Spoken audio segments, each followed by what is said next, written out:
My name is Mark Reynolds, and I never imagined that a simple dinner out with my wife would turn into one of the most unforgettable nights of my life. My wife, Sarah, had been working double shifts at a small family-style restaurant downtown. She was a kind-hearted woman, quiet, humble, the type who smiled through exhaustion. We'd been married for 4 years, and though I had recently retired from the Navy SEALs, I tried not to let my past define me. I was ready for a peaceful civilian life, supporting Sarah while she followed her own dreams.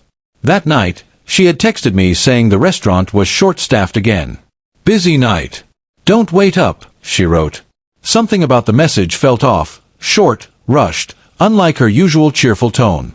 I decided to stop by, just to bring her dinner and see her smile. When I arrived, the restaurant was packed, laughter and clinking dishes filling the air. I sat at the corner table, unnoticed at first. Then I saw her, moving between tables, hair tied back, a tired smile on her face. She spotted me and waved, relief flashing in her eyes. But before she could come over, the restaurant manager, Eric, a man I'd never liked, appeared beside her. Eric was one of those men who hid arrogance behind a fake charm. I'd seen the way he talked to her before. Too close, too comfortable. Tonight, his hand brushed her arm as he whispered something that made her flinch. My muscles tightened instantly. Sarah shook her head, clearly uncomfortable, but he grabbed her wrist, forcing a smile as he leaned in. I stood, every instinct I'd trained for years snapping awake. But then they disappeared into the back hallway that led to the bathrooms. My heartbeat thundered in my ears. I followed quietly, keeping a few feet of distance, my steps silent against the tile floor. From behind the hallway corner, I heard his voice, low, aggressive. "You know how much easier your shifts could be if you were nice to me," he said. Sarah's voice trembled. "Eric, please stop." I said no. There was a sharp noise, her tray hitting the floor. That was enough. I stepped out from the shadows and pushed open the bathroom door. The sight froze him in place. Sarah was pressed against the wall, his hand gripping her arm. "Let her go," I said, my voice low, steady. Eric turned, his smirk fading when he recognized me. "This is none of your business," he stammered. "I'm her boss." I took one slow step forward. "And I'm her husband." His eyes darted to the SEAL emblem tattoo on my forearm. Oh, I didn't realize," he began, but I didn't let him finish. I grabbed his wrist, twisted it gently, but firmly enough that he gasped. "You don't touch her again. You don't talk to her again. You don't even breathe in her direction." I let him go, and he stumbled backward, pale and trembling. Sarah was shaking, tears welling in her eyes. I put my arm around her and said softly, "You okay?"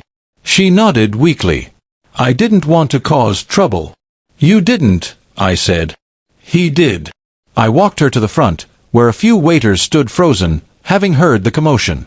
Eric followed behind us, trying to regain composure. "You can't just," he started, but I stopped him again. "Actually, I can." I pulled out my phone and dialed the restaurant owner, Mr. Hale, a man I'd met once before. I told him everything, word for word, no emotion, just facts. Within 10 minutes, Hale showed up himself, furious. After hearing Sarah's quiet confirmation, he turned to Eric. "You're done," he said sharply. "Get out of my restaurant before I have you escorted out." Eric tried to argue, but one look from Hale ended it. He was gone within minutes, red-faced and humiliated. Sarah sat down in the corner booth, trembling. I held her hand. "You did nothing wrong," I told her.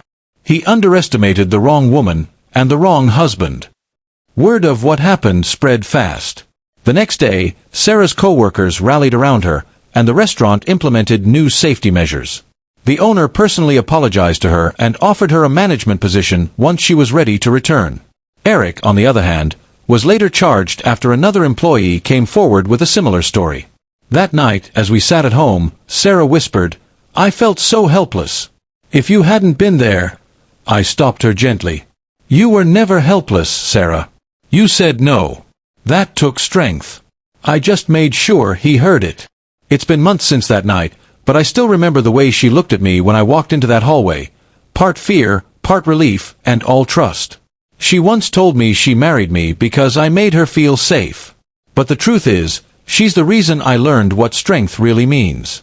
You can leave the battlefield, but when it comes to protecting the person you love, that instinct never dies.